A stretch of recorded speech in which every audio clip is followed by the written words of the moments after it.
Hi, hello everyone. Good afternoon. Welcome to Deloitte's pricing webinar, Fast Changing Markets, the Challenges of Modern Pricing in Retail. My name is Václav Plevka. I'm a manager at AI&Data team at Deloitte Center and Eastern Europe, leading here a pricing analytics practice located in Prague.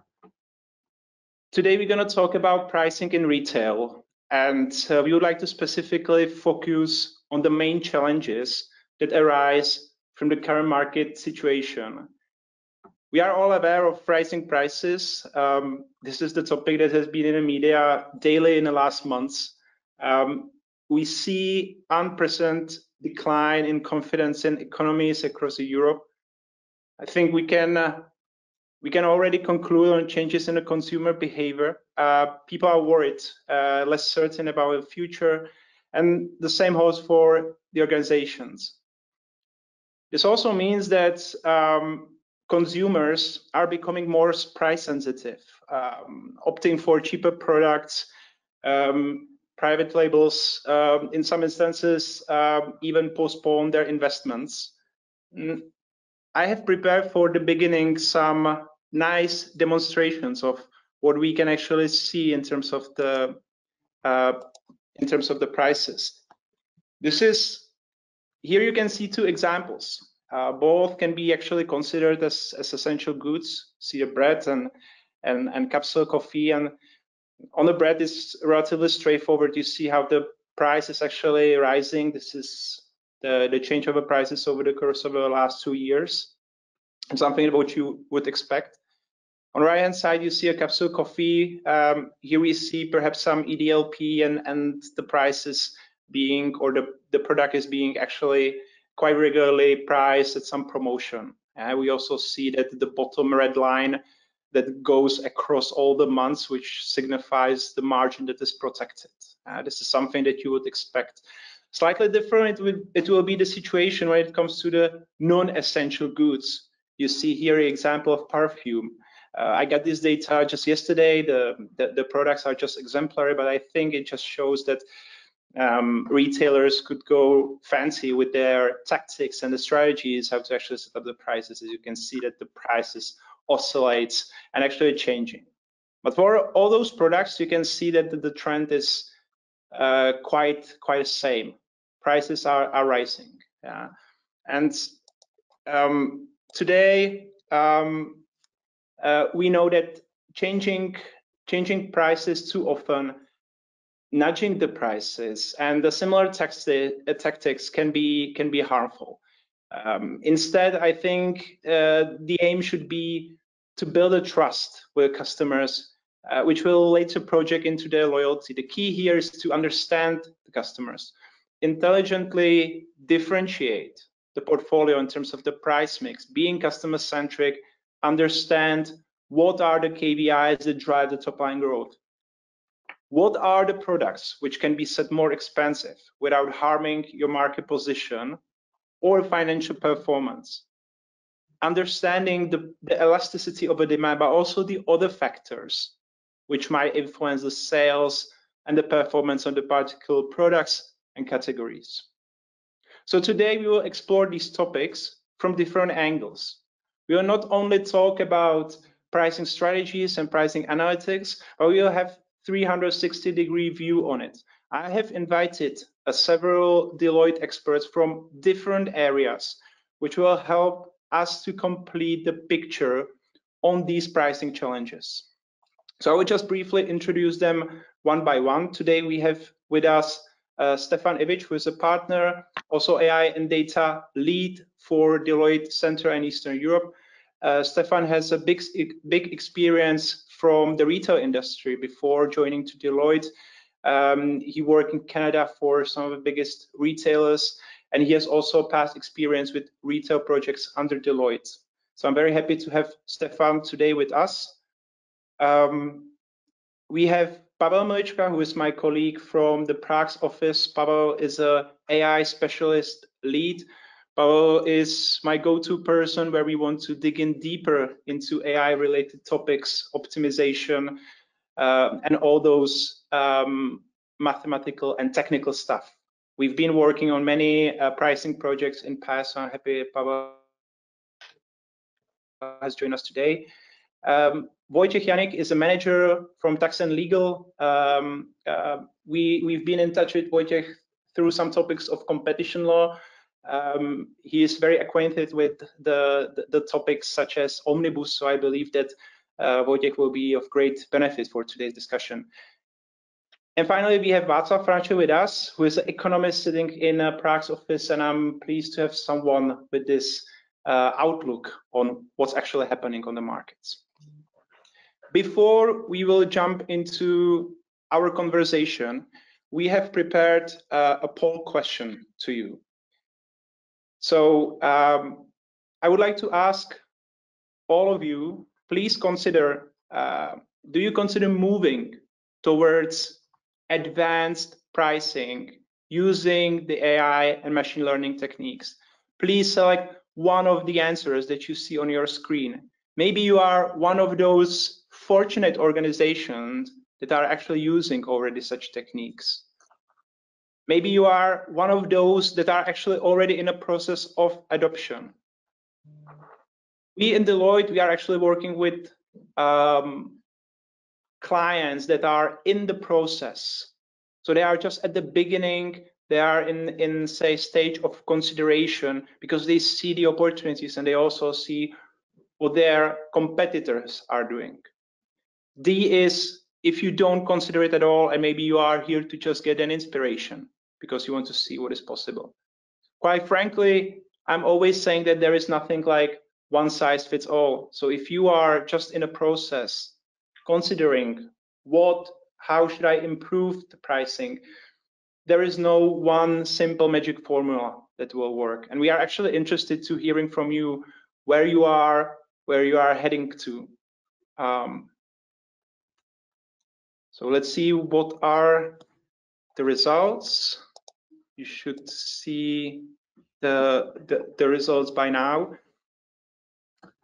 We see that actually the most of you, I'm looking now on the results myself on the screen here, that you haven't started the transformation yet, but you are considering. And I believe that those of you will have some inspiration. We see that there are also many of them that are not even considering it. So let's take today's session as a purely as an inspiration. Finally, it's quite interesting that there is no one who would admit that they are actually using such techniques. So thank you for taking part in the poll. So let's start with our discussion with our webinar today.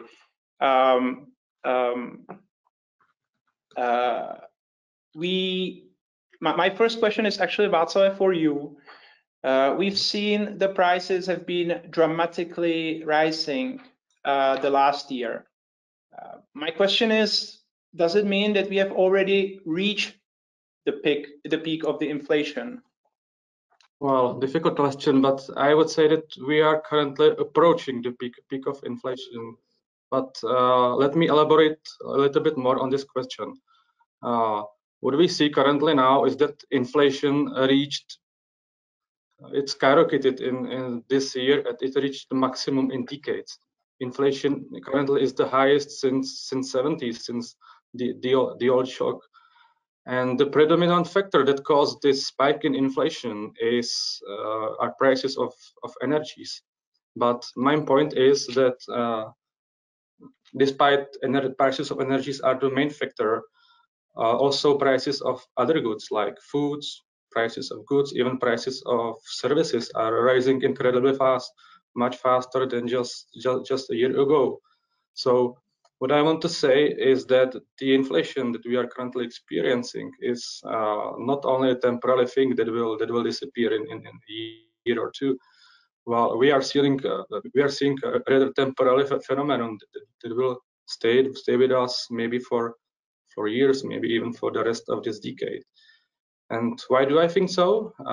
Because as you may know, the central banks are trying to combat very high inflation by raising interest rates. That's normal strategy. But the problem is that majority of central banks are not raising interest rates enough to effectively control the inflation and to get it back down to where it should be, to somewhere to 2%. They are raising nominal interest rates, but not enough, not fast enough, so that the real interest rates are actually falling. They are getting into negative territory, and with negative real interest rates, you cannot stabilize inflation. So I would say this is the main takeaway from my side, that this inflation is here to stay for many years, and I think all retailers and other people in this business should keep that in mind and should adjust their pricing strategies accordingly. Understand. So I'm taking out of this that we perhaps haven't reached a peak and it's going to stay with us for quite some while. And I think it's also one of the reasons why we actually met today to discuss it a little bit more. And I'm happy to actually connect the different angles.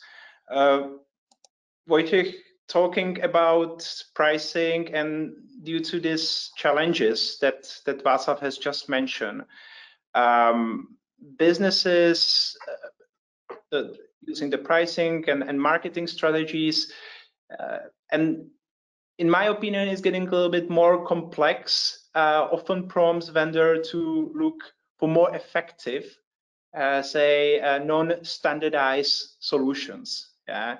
So are there any important regulatory aspects that business players should take into account in that process? Well, that's a really good question, I would say. And honestly, it's not quite uncommon that my clients are surprised to hear from me that there are certain legal restrictions on pricing and marketing strategies. So generally, the assumption of the underlying the free market-based systems is that the business should be fully free to set the pricing policies and also to decide on their clients and contractors. So this is the basics of the free market systems. And this should drive the competition, innovation, and also ideally lead to the price reductions on the market. Paradoxically, the empirical evidence shows that leaving complete freedom to the market is only possible in the theory. It happens that the profit-oriented business entities tend to reach for an unethical or even in some situations illegal actions, such as misinformation or exploiting consumers' unawareness or maybe even a fraud. So to prevent this situation, both on EU and also separately on the national levels, the regulators have set up some frameworks that are intended to prevent most harmful and unfair business practices, also including pricing and marketing practices.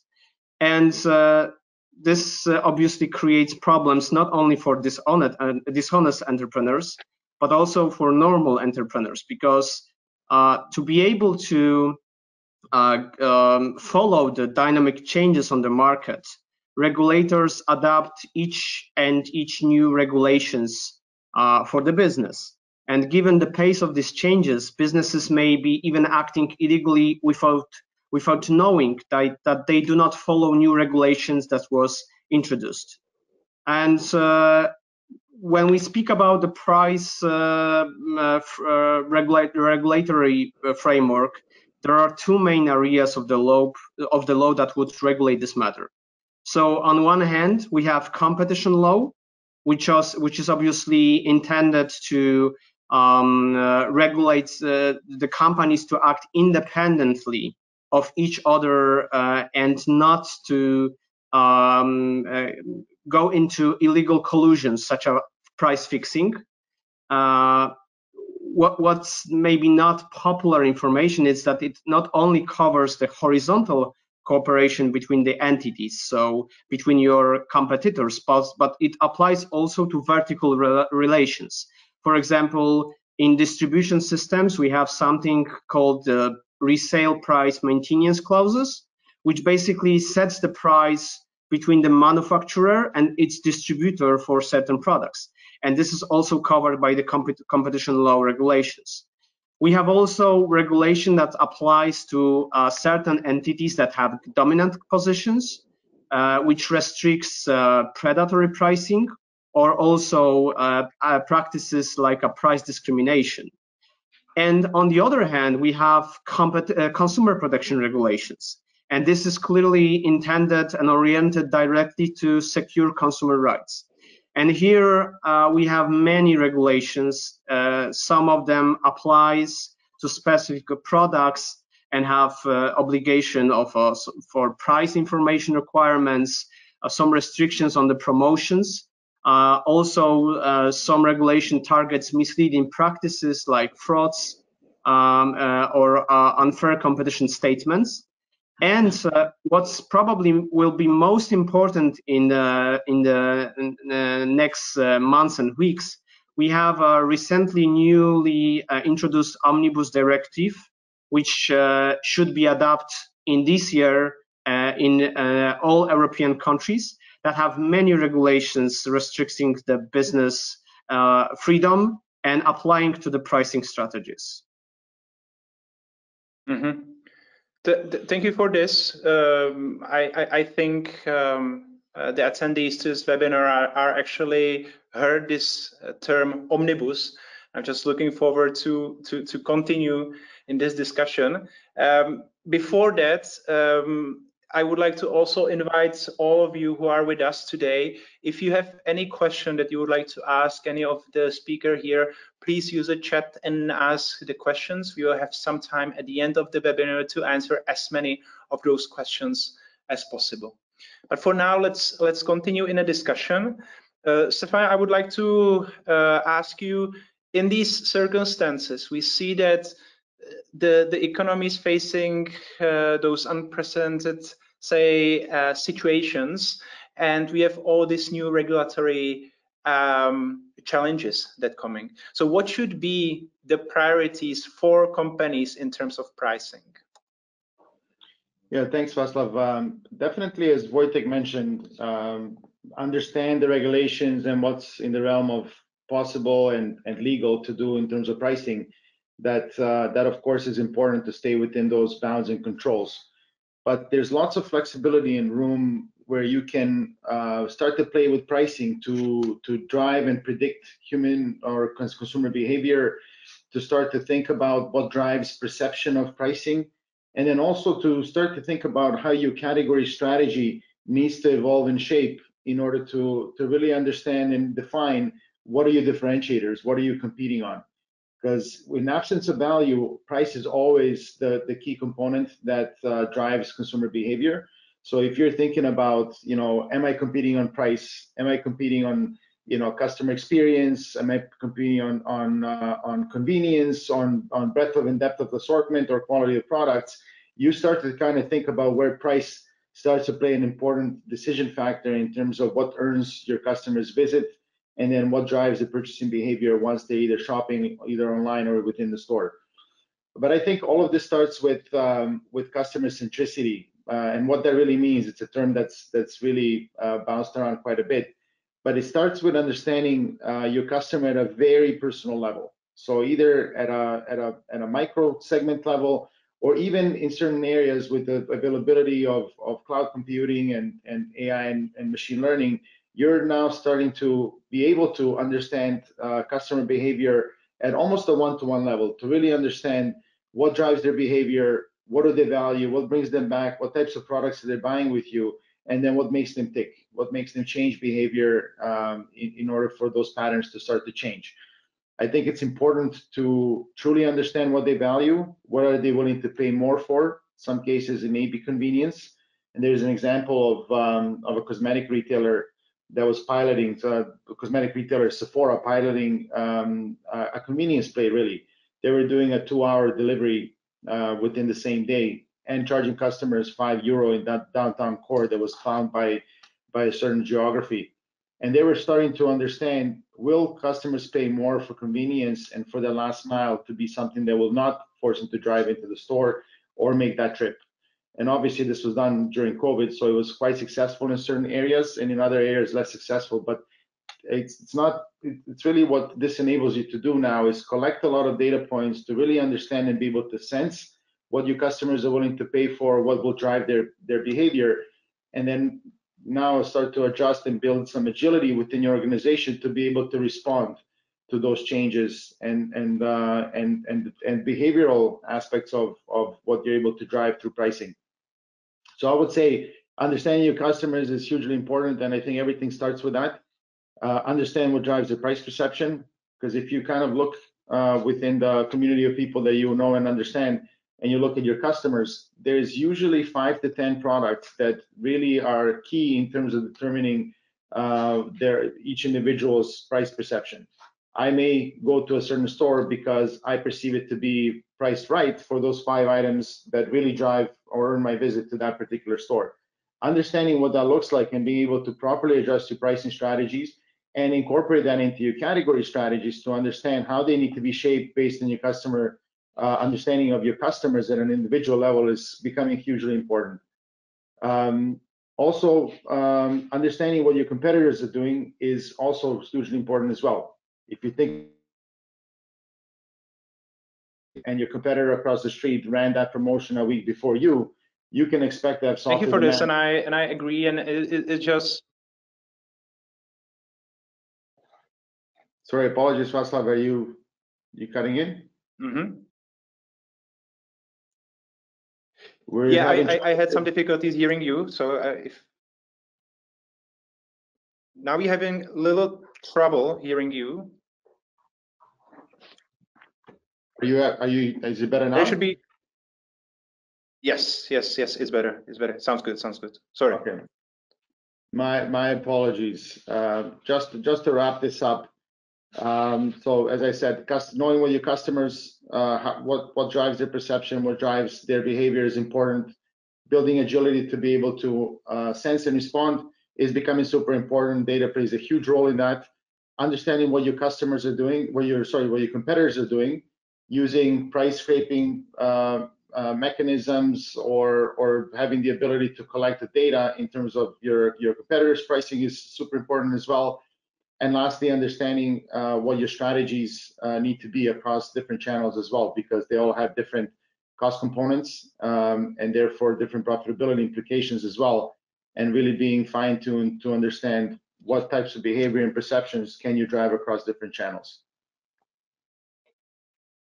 Yeah, and I agree with you. It's actually fantastic to see working with the clients how they demystify this customer centricity, that it's not the buzzword anymore, but we can really derive what's the price elasticity and what actually drives the sales of the particular products, what are the factors, and same for the competitors. So we have done quite some work with it, and it's great to see that this is becoming more and more possible with the data we have. Let's continue now and let's actually elaborate a little bit more on what Stefan said in terms of the data. I myself, I've been a big proponent of using advanced analytics, machine learning to actually improve the pricing capabilities and the overall performance. With the changing consumer behavior, I think it's certainly an opportunity to work with concepts such as the price elasticity and to adapt pricing tactics regularly but carefully. Pavel, how can machine learning can contribute to better pricing? Yeah, thank you, Wojciech. So basically, the key things to understand is that AI and ML techniques are not rocket science. These aren't like super complex things that are just that you cannot wrap your head around. Those are basically sort of statistical methods and some programming which can help you to explain things, forecast things, and predict things. So essentially, as Stefan said, it helps you to understand how the customers are actually behaving, because Later in the past, historically, you were the only Apple seller on the market, and you could change the price, and you would see how many apples do you actually sell, and that was enough because you were the only Apple seller on that market. But nowadays, the market is very dynamic. Customers can go shop elsewhere based on price, based on special offers, based on whatever factors you cannot actually comprehend, and these methods can actually help you understand those are the reasons why you're selling this much product. And as a byproduct, if you know what are the drivers, you know that you can actually move the price higher with no effect on the quantity sold. And this is basically what ML can give you in this e-commerce or retail setting. Thanks. And if we're talking about these opportunities, Stefan, could you please tell us what do you think? What is actually possible for retailers with this greater, say, pricing intelligence? Yeah, with greater pricing intelligence, you can, as I said before, start to really get down to granular understanding of price elasticities at either a really narrow customer segment level, like almost a micro segment, or even down to an individual level for each one of the products that drive their purchase behavior or perception of how expensive or cheap something is, or even the pricing perception of your brand as a whole. So if you kind of take a look at what I said before around understanding the 5 or 10 SKUs that may drive customer perception, knowing that at an individual level can help you now set more dynamic and more personalized pricing strategies for your most valuable customer segments or micro segments, or even for your most valuable customers, depending on the business that you're in. Even the ability to cluster your stores if you're using price zones, for example. Store clustering was historically done based on some characteristics of the store and comparing, you know, if it's a large store in an urban setting, I expect it to perform the same as another large store in a large urban setting, even though they may have different competitive pressures in their local markets, or even different customer segments shopping those particular stores. So this now allows you to take way more variables into account and to really be able to get granular in terms of understanding things that are not obvious that are not obvious on the surface, and really be able to understand what drives the differentiation between different markets, what drives differentiation between different customer segments, to give you the ability to very quickly sense changes in price elasticities, in customer demand patterns, in situations where they're moving from more premium products in a category to more cheaper products in the category due to other life events or things that happen to drive their behavior. And then also what this allows you to do, I think it's the greatest part of this, is really allows you to now start to test and learn and pilot certain pricing strategies and tactics, and then be able to quickly bake that knowledge back in order to make adjustments and to figure out what is the niche that works at each individual market, each individual customer segment, and be able to start to tailor and fine-tune approaches that are going to get that particular response really tailored to that particular market and customer segment. And now that is not a static thing, obviously, that changes over time. So your ability to continually listen and learn and sense those demand signals becomes super important. And also, obviously, like if you have $1 to spend or €1 to spend on a particular customer segment, some of this intelligence will drive your decisions, which customers you invest in, and then what's the total change or effect on customer lifetime value. Because if you invest in certain value propositions and you expect to make more on the overall basket, you can start now to optimize how do you play within those levers to really drive increased value and increased loyalty from your customers over time. Understand. I would like to specifically highlight one thing that you said, price zones. I think that that's something that is becoming more and more relevant for retailers as they operate online, offline, but on the offline level that different geographies might require a different approaches. I think that has been one of these great powers of using this, say, data-driven and pricing intelligence approach, that you can really differentiate. And I know that for many clients, this has been a key differentiator when it comes to setting up the pricing tactics. I actually really like that you highlight this point. I think it's relevant for people that are today with us. If we're going to continue in a discussion, I would like to stay a little bit more around the consumers. We know that consumers are becoming worried because of the rising prices. We saw that all this hectic situation that recently happened in energy prices. I think we have our own experiences with this.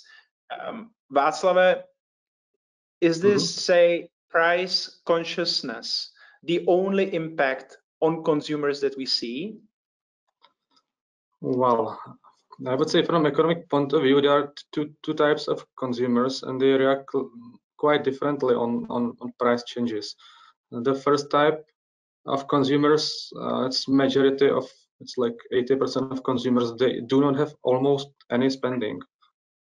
And the second type, they have spending.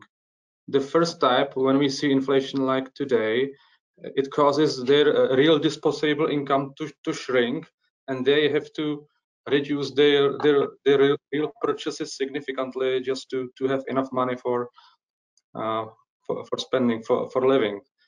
And the other type of consumers, roughly 10, 20, maybe 30% of consumers, they have significant amount of spending, but they see that inflation is actually devaluating the real purchasing value of their savings. And so, of course, they do not want inflation to destroy their savings. So they are deciding what to do, well, either to invest, which is risky these days, especially, or to spend it right now, because they know that in 1 year they would buy that, they would buy less. So these type of consumers, they are in the same time they are relatively rich, or mostly rich. So so they will maybe buy some luxuries like cars and stuff like that. So we can see very differentiated way of the behavior. And if I'm about to aggregate it, on aggregate level, I would say we will see, or we see that the entire retail market is shrinking. Retail sales are declining, but some segments like luxuries, they may grow in today's environment.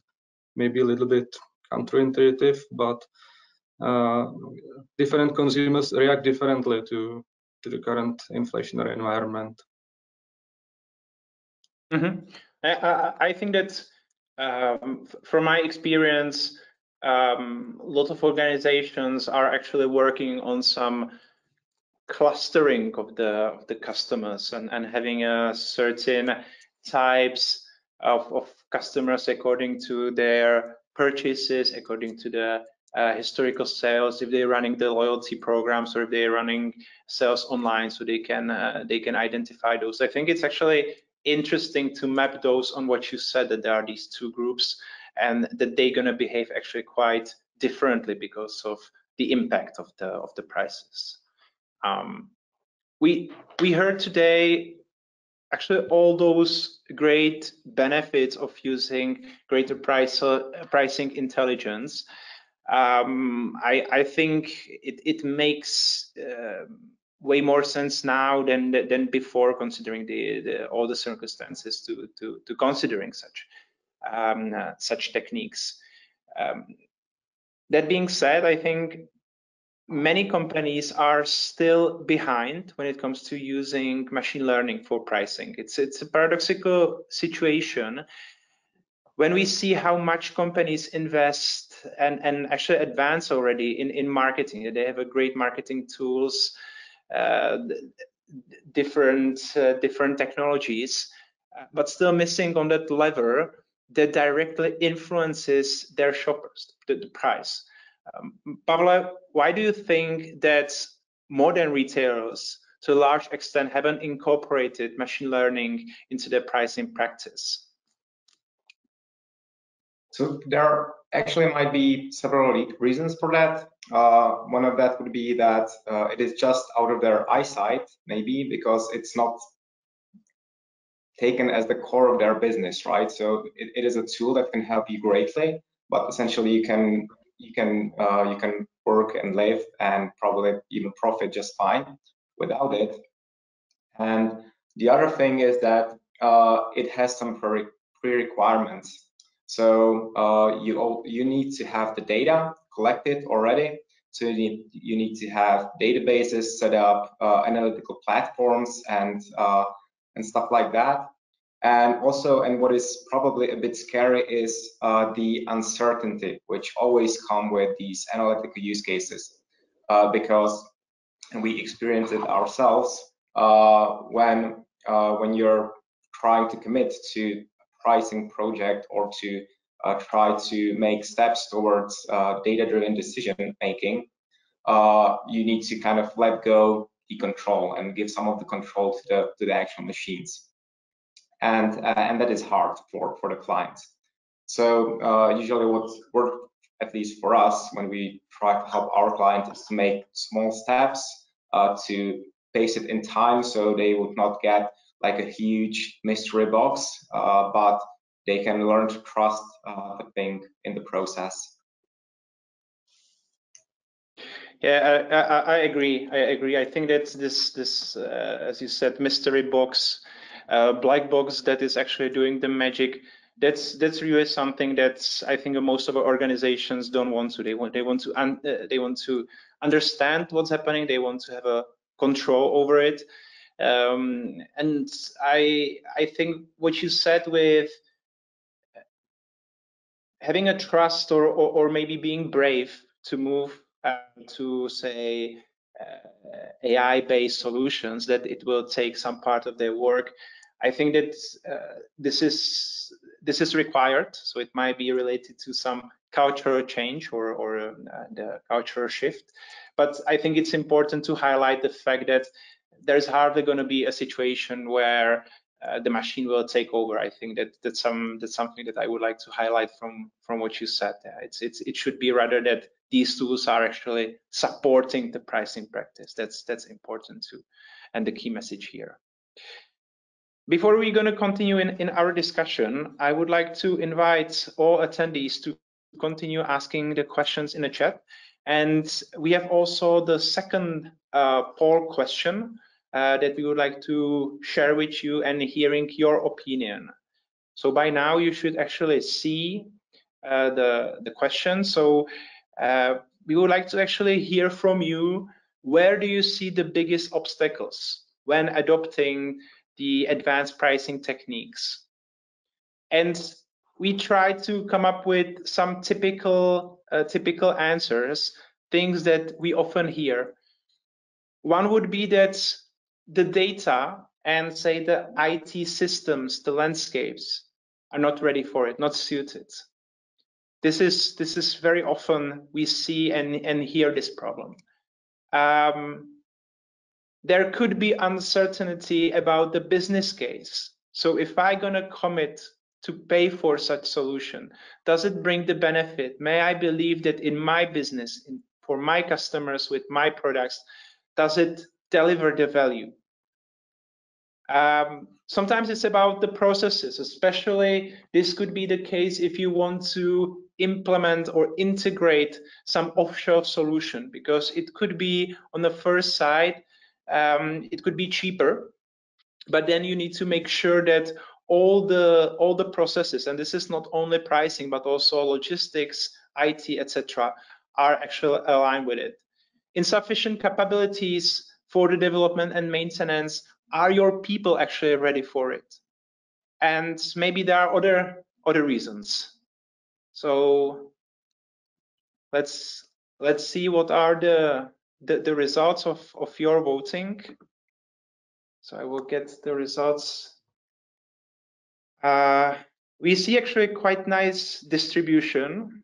I'm actually pleased in a certain sense that the most of it actually has been voted for the rigid internal processes. I think it's already a great step that you are aware that this is not only the piece of technology, but also your processes needs to be aligned. The second place has been taken by my favorite. Our data and IT is not ready for it. We often hear this. My message here would be rather simple. I've never worked with a client that would say that my data are great and my IT systems are ready. So if you're one of those that you think that your data are not great and IT systems are behind, be sure that this is the situation for many of your competitors and that actually everyone's struggling. But it shouldn't be a barrier. There always needs to be some starting point and you can get incrementally better. Anyway, thank you for this, and let's continue our discussion.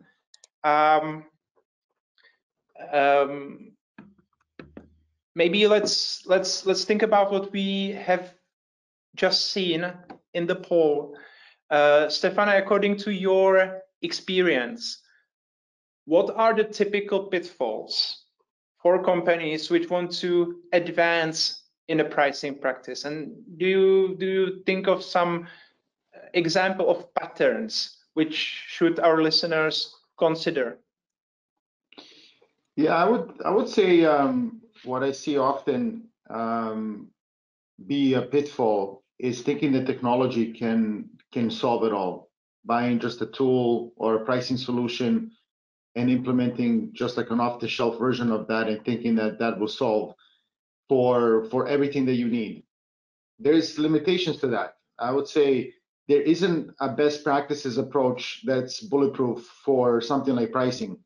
Pricing is definitely one of the key competencies that you need to have internalized, or you need to understand how to use it as a proper lever. So what technology can help with is definitely the workflow. It can help with understanding and delineation of duties, who does what, and how the information and the decisioning flows through the organization. But what a tool like that cannot help you win at is the right intelligence that feeds into the decisions that you're making on a pricing perspective. Something that would be a one-size-fit-all approach really doesn't position you to use pricing as a competitive lever. If that was the case, everybody would implement a pricing solution, and then you would have no competitive advantage in this regard whatsoever. So thinking about how do you enable automation as much as you can, because pricing can be a very labor-intensive process if it's done manually.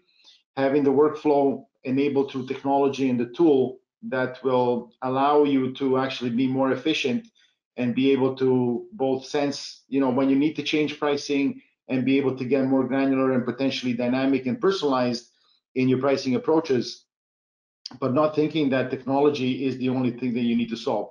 Oftentimes, processes are too rigid in terms of how you do it today.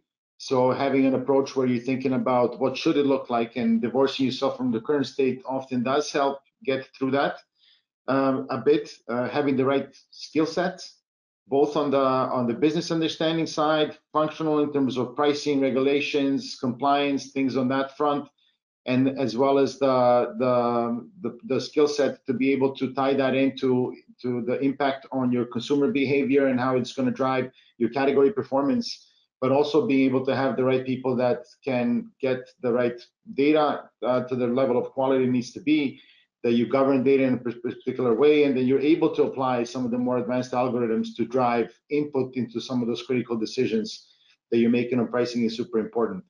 And that whole one size fits all, even from when you're setting your pricing, if your customers are walking into your stores and you're obviously a lot of the shelf labels are static, they're all seeing the same pricing, right? No matter how loyal they are to your business, how engaged they are with the brand, no matter how much they spend or what their customer value is, they are all getting the same price there, but they're all investing at different points and they're all different shoppers as well.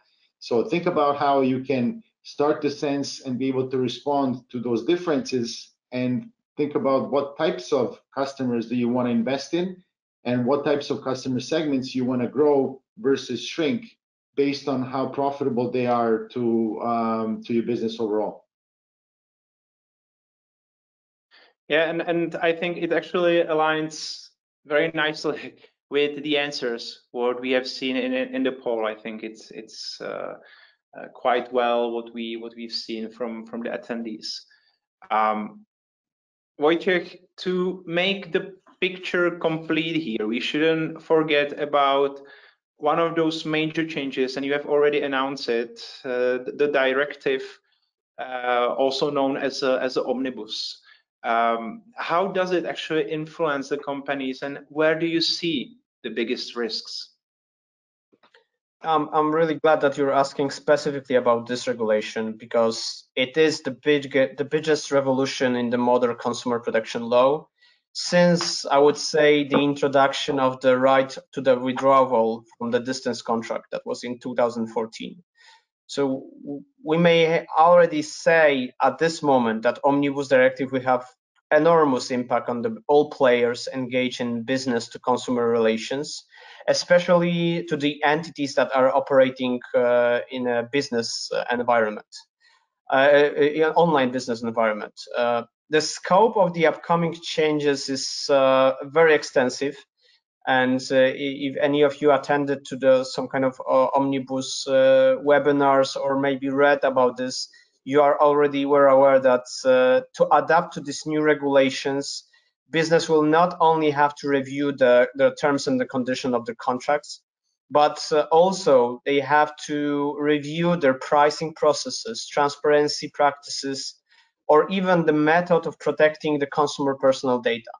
So it's not this kind of regulation that requires you only to add some kind of new terms and condition to your contracts. You have to review all of the processes to comply with the Omnibus regulation. So among the couple of the examples of the new responsibilities, we have a obligation of the verification of the consumer review. So whenever trader provides access to the consumer reviews of the products, they should also indicate whether and how they ensure that the published review in fact originate from the consumer who used the products. So you have to introduce some kind of security AI solutions or algorithm solutions that verify in fact that these opinions comes from the consumers that were using the products. A lot of new information obligation for online market players, and for example, the obligation to indicate what kind of parameters you use to rank the search results. For example, the purchase history of the client, the price rating, the combination of these, and also with specific implication of what's the role and importance for each of these parameters when it comes to the price, the promotion, and some kind of business incentives to set a specific ranking parameters of the search results. And I would say that the biggest change and the biggest challenge for the business are the new rules on related to the pricing process. So the Omnibus Directive puts strong impact on the business to be more transparent when it comes to the pricing for customers. And the very simple rule that it is introducing, every announcement of the price reduction shall also indicate the prior price applied by the trader for determined period of the time before the price of the reduction. The Omnibus says that you have to indicate the lowest price, which is not shorter than from the 30 days prior to the price reduction.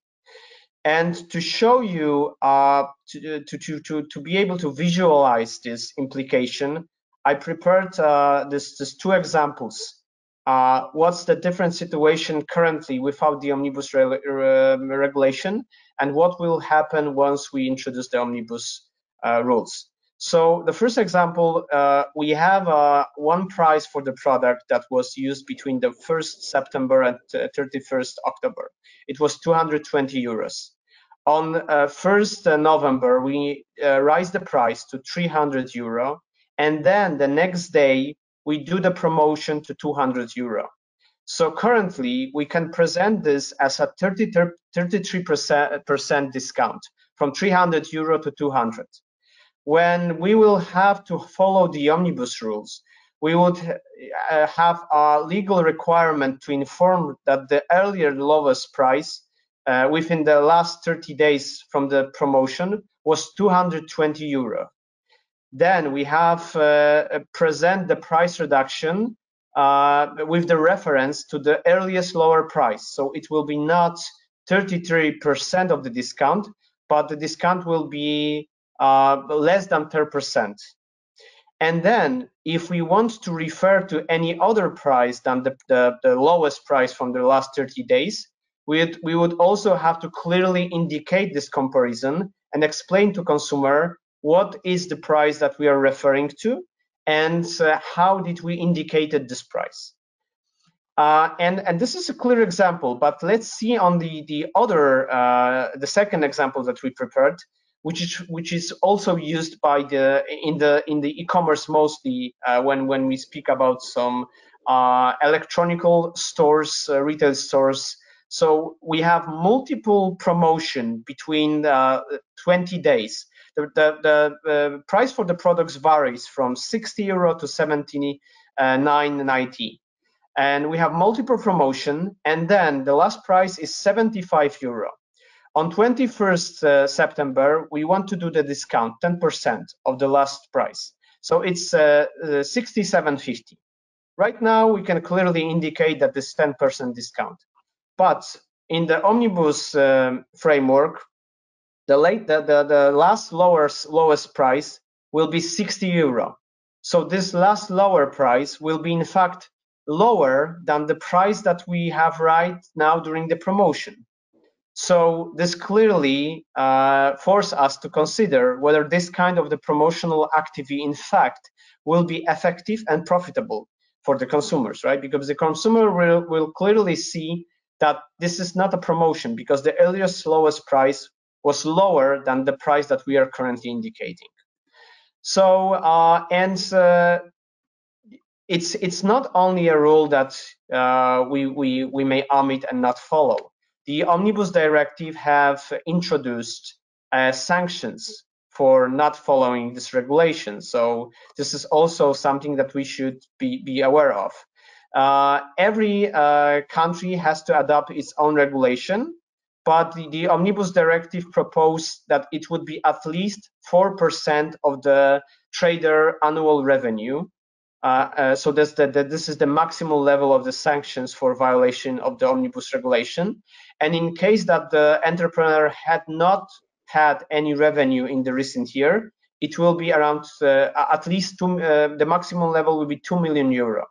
And many jurisdiction adopts its own regulation. For example, in Poland, the maximum level of the sanction is up to 10% of the annual revenue for the violation. Interesting. I think this was a great example that simply demonstrates that this price reduction, new implications for these price reductions for the promotions are actually can be quite tricky, and we know that retailers will now work on being compliant with the rules. I see we have last 5 minutes, so everyone still has a chance to pose their questions in the chat. We actually fetch a few. Maybe the one that I read here: if companies want to move towards more data-driven approach for pricing, what should be their next step? Stefan, may I ask you to answer the question? Yeah, absolutely. I think that in order to some of the first steps, it all depends on your starting point. I would say it depends. You know, looking internally to across the domains of what technology are you currently using, how manual is this process today. You may need to consider some technology that will help you execute pricing, execute the workflow, automate certain components to make this process a lot easier to implement. You also need to look to see how much capacity you have in terms of the right skill set and the people that are required for this as well. Oftentimes, the combination of people and process needs to come together to see whether you have the right roles, somebody accountable and responsible for this, as well as executive sponsorship for this program, because I think that's important as well. Lastly, I think you need to get your data in right order to understand that you're capturing the right data points, that you have both not just the internal data that gives you a sense of your customers, which we talked about being important, what historical pricing you have, and then your ability to process and collect that data, but also looking outside of your four walls and understanding some of the competitor pricing information that will inform some of the business rules that you need to consider, and also how your price compared to your competitors. I think those are things that are hugely important. When every time we talk about data, we need to consider data governance and improving the quality of your data, having somebody accountable for that perspective as well. That's where executive sponsorship for data and its quality becomes important also. But it's all about assessing your current state, understanding where your starting point is, what's your baseline for taking this journey forward. And I would say you're not spending a lot of time in understanding the current state, but thinking about what does the future state need to look like? What pricing strategies and tactics do you want to test out? Because this is not one of those things that's one and done, where you put in a tool and you execute pricing and everything works magically. This is one of those things where you develop a muscle over time, and you really want to have the agility and build that organizational muscle to be able to come up with tactics, test them out in the marketplace, learn what works, start to understand your customer at a more granular level, and then put some of the feelers out there to actually understand what will change both the perception but also the behavior of your customers, and ultimately contribute to optimizing the profit margin in your business. Yeah, and actually, going back to the poll that we see today, I'm happy that organizations are actually becoming more and more aware around those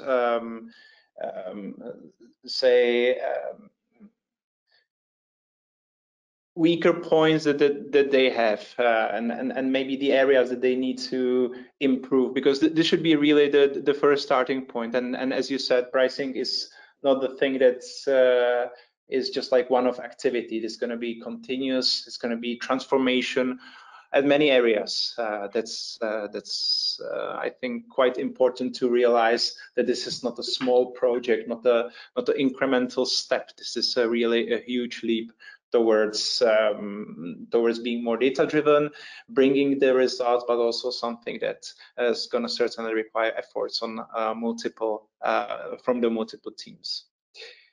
I see that 60 minutes is almost up, so I would like to finish at this point, and thanks everyone who participated, our speakers, that you share with us your thoughts on pricing and the current challenges, and also to all attendees who were with us today.